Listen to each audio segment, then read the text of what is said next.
Bonsoir à tous, bienvenue sur France 3 Bretagne pour ces nouveaux débats à 5 jours du second tour des élections municipales. Depuis la semaine dernière, nous vous proposons chaque jour d'écouter les candidats, confronter leurs idées, leurs personnalités. Ce soir, direction le Finistère avec 2 communes du littoral, Concarneau et Douarnenez.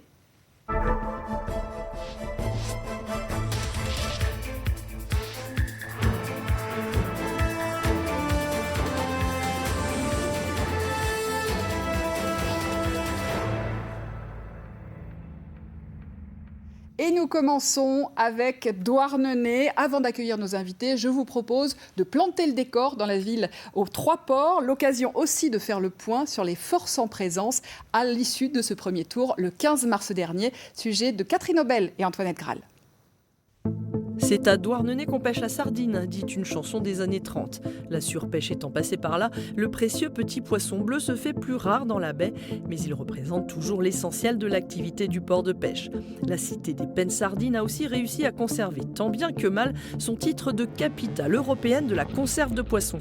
Mais la pêche n'est plus guère représentée que par une vingtaine de bateaux et Douarnenez se tourne de plus en plus vers le tourisme grâce à son port-musée et ses fêtes maritimes. Forte de 20 000 habitants dans les années 50, elle n'en compte plus que 13 902 aujourd'hui, dont près de 32% ont plus de 60 ans. C'est une liste d'union de la gauche qui est arrivée en tête le 15 mars dernier. Menée par Hugues Tupin, elle a recueilli 43,9% des suffrages, soit 10 points de plus que la liste de la droite et du centre de Jocelyne Poitvin. Le maire sortant d'hiver droite, François Cadic, n'a obtenu que 22,8%. Il a bien cherché à fusionner avec l'autre liste de droite, mais s'est heurté à une fin de non-recevoir. Pour ne pas offrir à la gauche la victoire sur un plateau, il a retiré sa liste.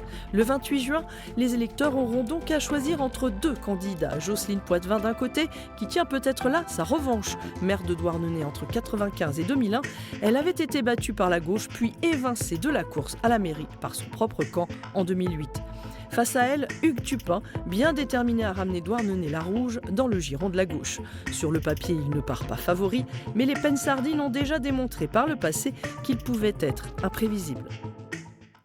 Vous l'avez compris, 2 listes vont s'affronter dimanche. Bonsoir Jocelyne Poitvin, merci d'avoir accepté notre invitation. Vous menez la liste Douarnenez au cœur, une liste sans étiquette, vous y tenez. Oui. Vous étiez ancien maire, donc on l'a entendu entre 1996 et 2001 et aujourd'hui conseillère départementale depuis 5 ans.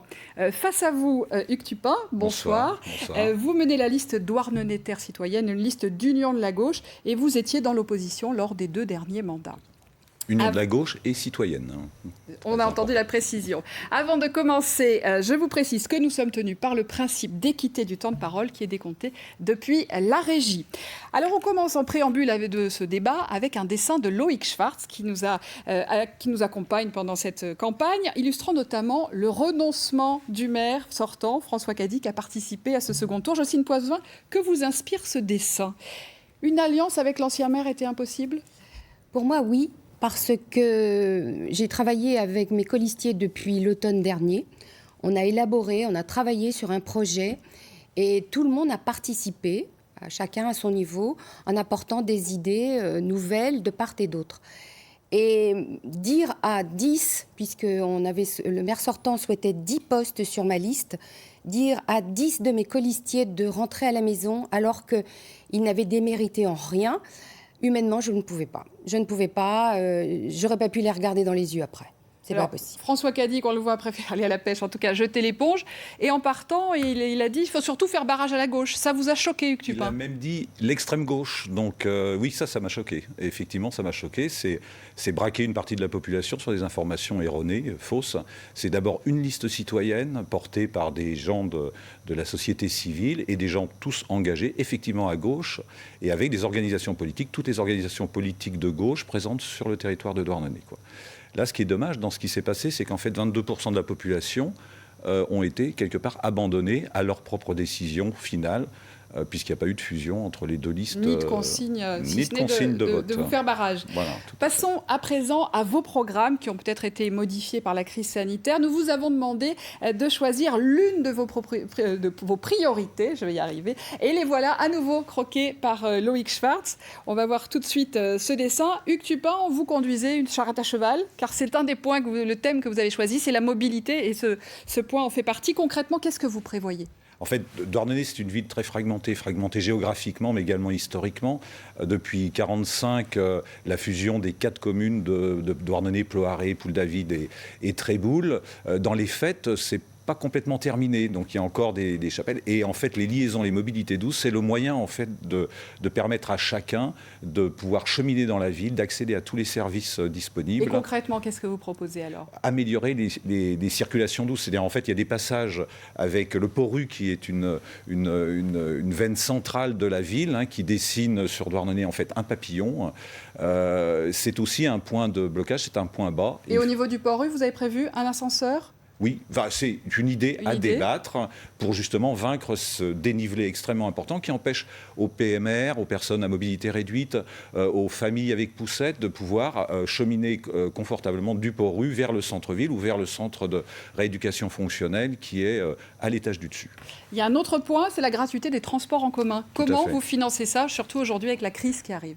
La gratuité des transports en commun est déjà financée sur Douarnenez. On a renégocié le contrat de délégation de services publics qui a permis de faire une économie extrêmement importante. La billetterie ne représente qu'à peine 10% du coût du service. Et actuellement, cette renégociation du contrat a permis de faire l'économie qui couvre les recettes de la billetterie. La gratuité des transports en commun, c'est une bonne idée pour vous ? Moi, je veux bien, mais il y a toujours quelqu'un qui paye. C'est ça le problème. Alors qui paye là ? Ça va être le contribuable, bien évidemment. Je viens de vous expliquer que ça ne coûtait rien. On fait actuellement, entre 2019 et 2020, 149 000 € d'économie pour le même service. Ce qui est détestable, c'est qu'une personne qui habite Poule-David, pour acheter un timbre, va le payer 3 fois plus cher que quelqu'un qui habite en centre-ville s'il doit prendre le bus. Oui, le bus, pour l'instant, je suis désolée, il y a des formules adapté aux différentes personnes, soit en abonnement, soit en ticket, soit les personnes qui ont des problèmes de finances peuvent se faire aider par le CCAS, qui a aussi des tarifs adaptés. Et quand on paye 0,20 centimes le ticket de bus, je pense que c'est aussi participer à l'effort que les autres contribuables mettent pour le développement de leur ville. Je suis désolée, il y a un coût. Et vous, pour la mobilité, qu'est-ce que vous proposez ? Alors la mobilité, c'est vrai que le paysage de la ville, il est ce qu'il est. Donc effectivement, on ne va pas le changer.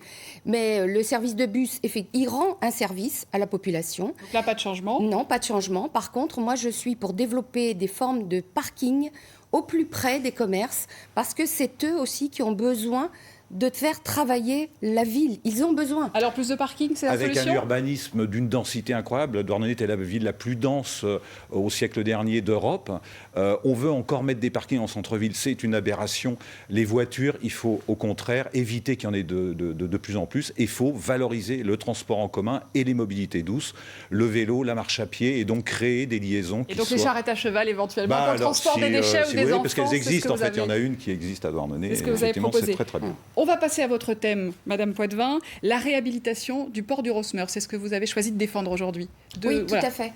Oui, pour moi, la ville s'est construite à partir de ce port de Rosmer. Donc, c'est l'histoire de notre ville, c'est la richesse qui a été développée justement grâce à l'activité portuaire et qui a amené l'implantation des usines qui sont en activité aujourd'hui et qui sont un fleuron de l'industrie de la conserve. Avec aujourd'hui beaucoup de friches, c'est ça votre projet ? Alors justement, maintenant, le port a évolué, il est en activité pour être un port de débarquement, mais il y a eu une mutation en fait économique qui a fait que beaucoup de bâtiments sont en déshérence et forment une friche industrielle. On en fait quoi, très concrètement ? Alors, ce qui serait intéressant, parce que c'est un port départemental qui a été cédé au syndicat mixte, donc la ville et la communauté, puisque c'est la communauté de communes qui a la compétence économique, doit travailler de concert justement avec ce syndicat mixte et la chambre de commerce. Pour en faire quoi ? Pour en faire des bâtiments qui vont pouvoir recevoir des activités novatrices liées à la mer.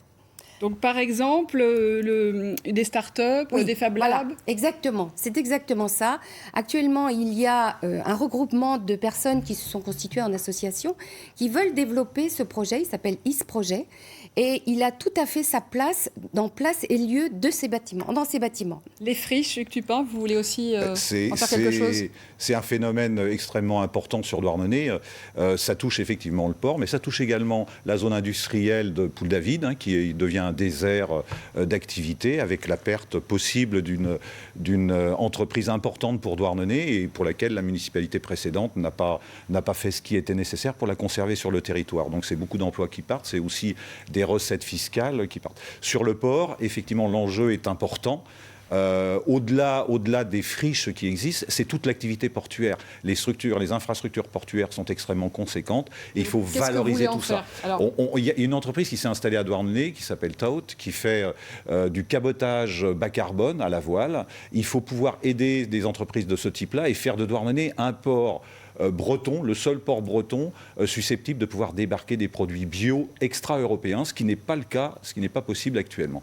Donc il faut se bagarrer, il faut que les élus qui vont siéger dans les instances dont parlait Jocelyne Poitvin tout à l'heure, le syndicat mixte, défendent ces projets. Il faut qu'ils soient présents et qu'ils agissent, ce qui n'a pas été le cas jusqu'à présent. Alors, autre thème central de cette campagne, le logement. Et là, je laisse la parole à Marion Gonidec, le chef de la rédaction de Ouest France, à Douarnenez, qui est notre partenaire Ouest France sur ces débats.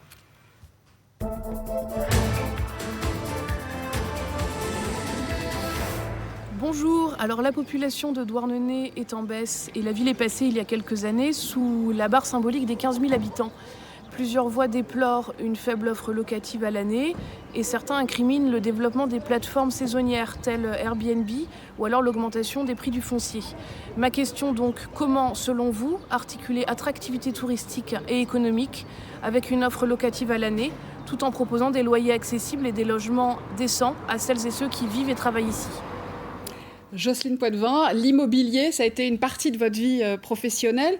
Comment on concilie le tourisme et la vie à l'année pour les douarnenistes ? Je crois qu'il ne faut pas les opposer parce qu'ils sont complémentaires. On a besoin de l'un, on a besoin de l'autre.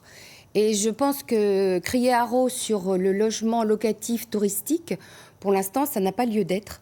Déjà, ce n'est pas une affaire spécifique à Douarnenez. Les villes côtières connaissent tous ce phénomène.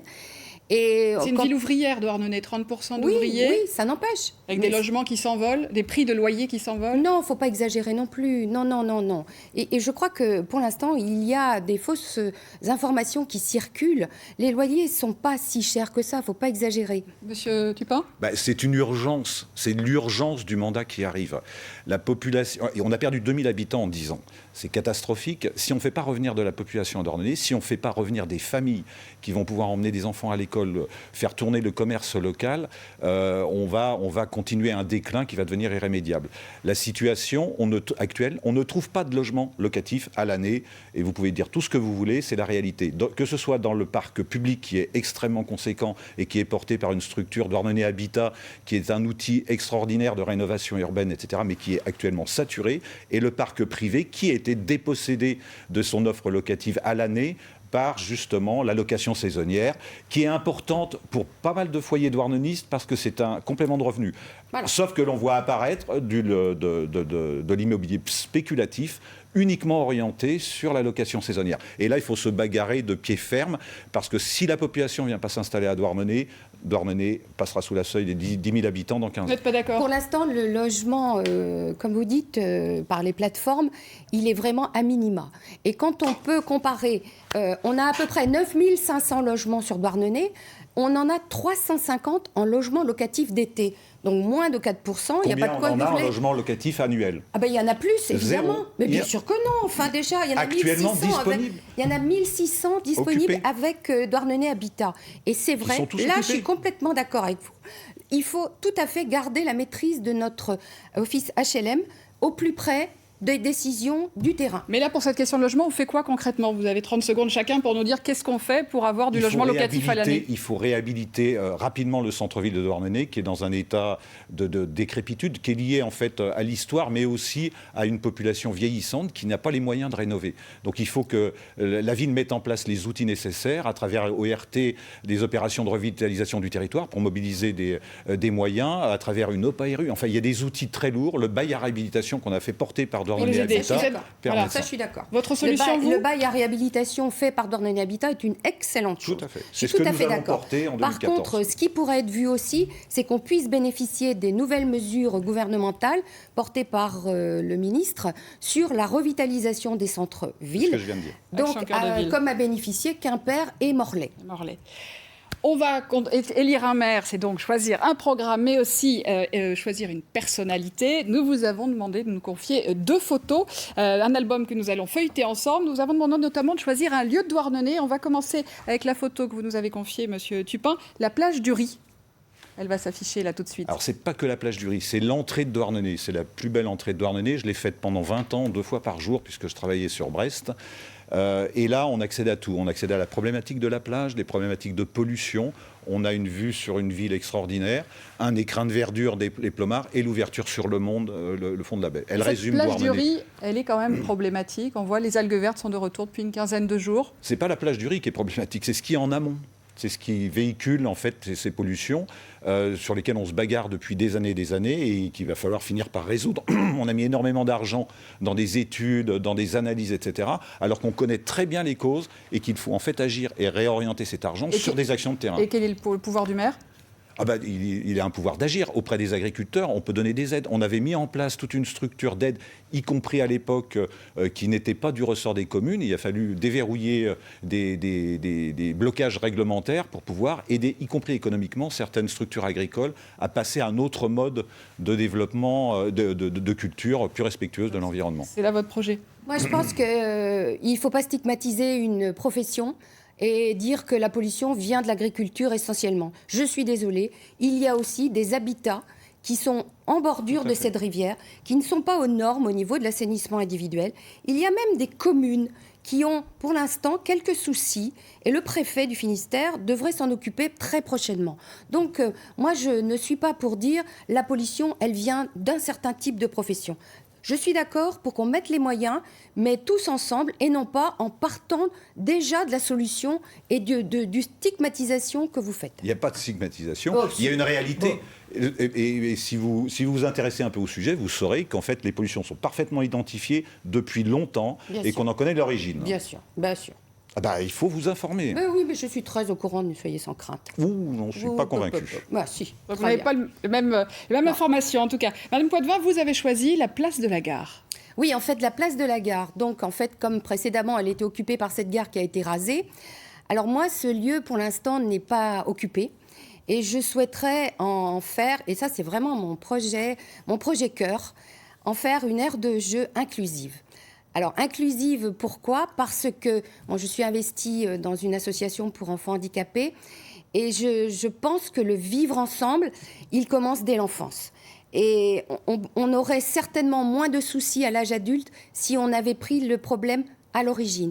Et je pense que des enfants qui se connaissent, qui se côtoient, qui jouent ensemble, n'auront pas le même regard, le même vécu quand ils seront adultes. Et cette aire de jeu, elle se veut ouverte à tous, bien entendu. Ce sera un lieu de reconnaissance pour tout le monde. Voilà. Alors, on poursuit feuilleter cet album photo avec les photos de personnages qui vous inspirent, de personnalités qui vous ont inspiré. On poursuit donc avec vous, Hugues Tupin. Vous avez choisi Joséphine Pincallet. Dites-nous un peu Joséphine plus. Pincallet, c'est une... C'est pas la bonne prononciation. C'est celle de Douarnenez.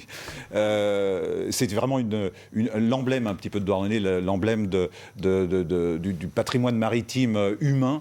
L'engagement des femmes dans les luttes sociales extrêmement importantes dans les années 20 et même avant. C'est la première femme élue en Bretagne, 25 ans, donc en 1925, 20 ans avant que les femmes soient autorisées à voter. Son élection a été invalidée quelques mois plus tard, mais c'était la première femme de Bretagne, en tout cas, élue à un conseil municipal Une par des hommes. personnalité qui, en tant qu'ancien communiste que vous avez été, vous inspire.